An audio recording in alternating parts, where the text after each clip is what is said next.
ঈদের পূর্বেই নবম পে স্কেল বাস্তবায়ন, তারেকের স্বাক্ষর ও ১০০% পেনশন সংস্কার, সর্বনিম্ন বেসিক ১৮,০০০ টাকা ও সর্বোচ্চ ১,৩০,০০০ টাকা।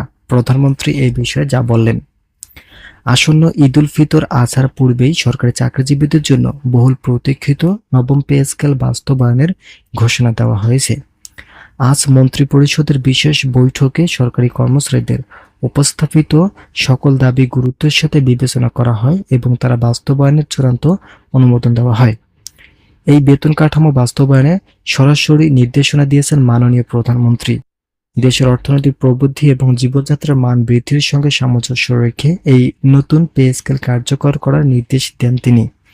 বিশেষ করে অর্থমন্ত্রী আমির খসরু বিষয়টিকে অগ্রাধিকার দিয়ে দ্রুত বাস্তবায়নের রূপরেখা তৈরি করেন। প্রধানমন্ত্রীর কার্যালয় এবং অর্থ মন্ত্রণালয়ের সমন্বিত প্রচেষ্টায় ঈদের পূর্বেই এই উপহার নিশ্চিত করা সম্ভব হয়েছে।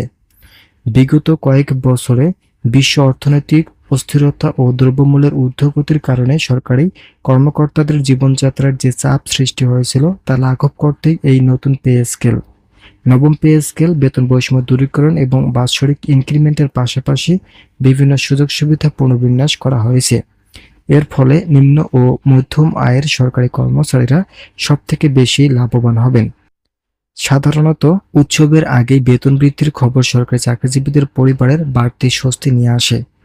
অর্থমন্ত্রী আমির খসরু জানিয়েছেন, ঈদের ছুটির আগে যাতে সংশ্লিষ্ট সবাই নতুন বেতন কাঠামোর সুফল ভোগ করতে পারেন, সেজন্য সংশ্লিষ্ট দপ্তরগুলোকে দ্রুত কাজ সম্পন্ন করার নির্দেশ দেওয়া হয়েছে।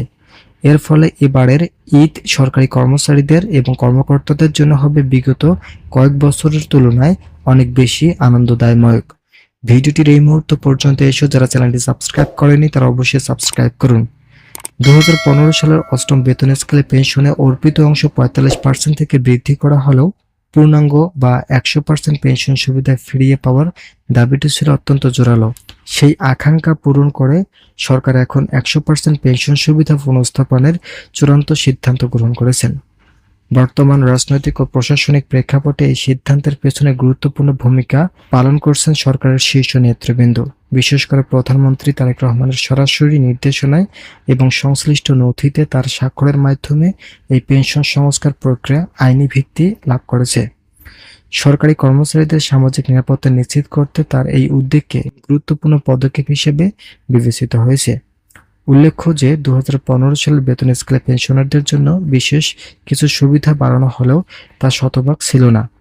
বর্তমান ঘোষণায় বলা হয়েছে, যারা ইতিপূর্বে তাদের পেনশনের পুরো অংশ উত্তোলন কমিউটেশন করেছিলেন, নির্দিষ্ট সময় অতিবাহিত হওয়ার পর তারা পুনরায় পূর্ণ হারে পেনশন প্রাপ্য হবেন।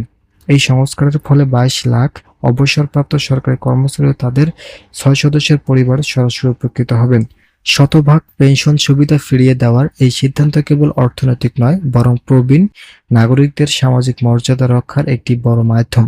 দ্রব্যমূল্যের ঊর্ধ্বগতির এই সময় অবসরপ্রাপ্ত কর্মকর্তাদের চিকিৎসা এবং জীবন ধারণের ব্যয় নির্বাহে এই অতিরিক্ত অর্থ সহায়কপূর্ণ হবে। সরকারের এই মানবিক সিদ্ধান্তটি সিভিল সার্ভিসের সকল স্তরে ইতিবাচক সাড়া ফেলেছে। যারা এখনো চ্যানেলটি সাবস্ক্রাইব করেনি তারা অবশ্যই সাবস্ক্রাইব করুন।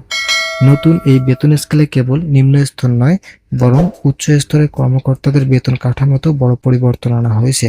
সংশোধিত স্কেলে সর্বোচ্চ মূল বেতন নির্ধারণ করা হয়েছে ১,৩০,০০০ টাকা।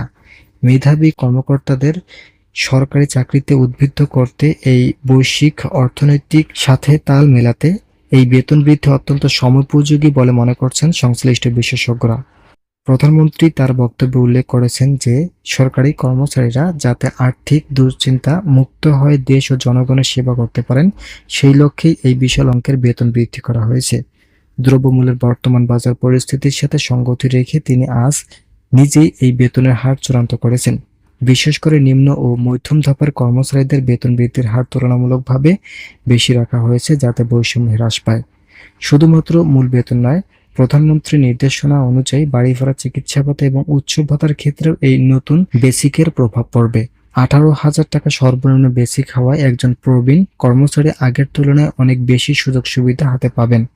এতে করে মাঠ পর্যায়ের কর্মকর্তাদের কর্মস্পৃহা আরও কয়েক গুণ বৃদ্ধি পাবে এবং প্রশাসনে গতিশীলতা আসবে। আসন্ন ঈদুল আজহার পূর্বেই এই বেতন স্কেল বাস্তবায়নের চূড়ান্ত সুপারিশ আদেশ জারির প্রক্রিয়া শুরু হয়েছে। প্রধানমন্ত্রী তারেক রহমানের পক্ষ থেকে এটিকে সরকারি কর্মচারীদের জন্য ঈদ উপহার হিসেবে দেখা হচ্ছে। ভিডিওটি শেষ করার পূর্বে যারা এখনো চ্যানেলটি সাবস্ক্রাইব করেনি তারা অবশ্যই সাবস্ক্রাইব করে আমাদের সঙ্গে থাকুন।